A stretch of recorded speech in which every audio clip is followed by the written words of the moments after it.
Professor doctor Jamal Nazrul Islam বাংলাদেশের শ্রেষ্ঠ পদার্থবিদ ও গণিতবিদ।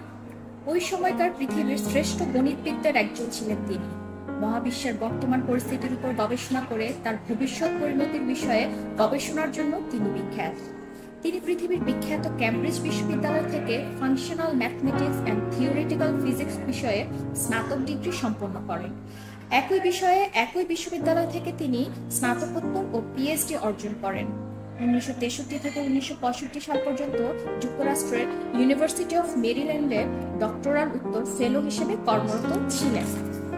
1967 সালে আইনস্টাইনের সাধারণ আপেক্ষিক তত্ত্ব নিয়ে কাজ করার সময় স্টিফেন হকিং এর সাথে পরিচয় গড়ে ওঠে তার মেধায় মুগ্ধ হয়ে স্টিফেন হকিং তাকে ওই সময়ে শ্রেষ্ঠ গণিতবিদ হিসেবে চিহ্নিত করেন।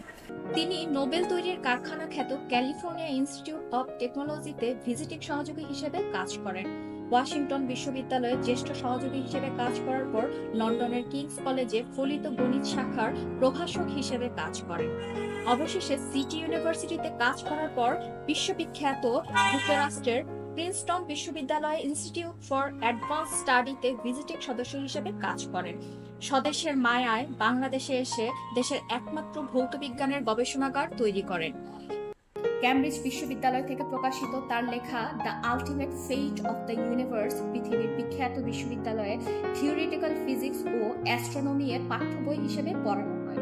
তাছাড়া তার classical general relativity, rotating fields in general relativity ও an introduction to mathematical cosmology বইগুলো অ্যাডভান্স ফিজিক্সের ব্যাপক প্রচিত বই। তিনি বাংলা ভাষায়ও অনেক বই রচনা করেন।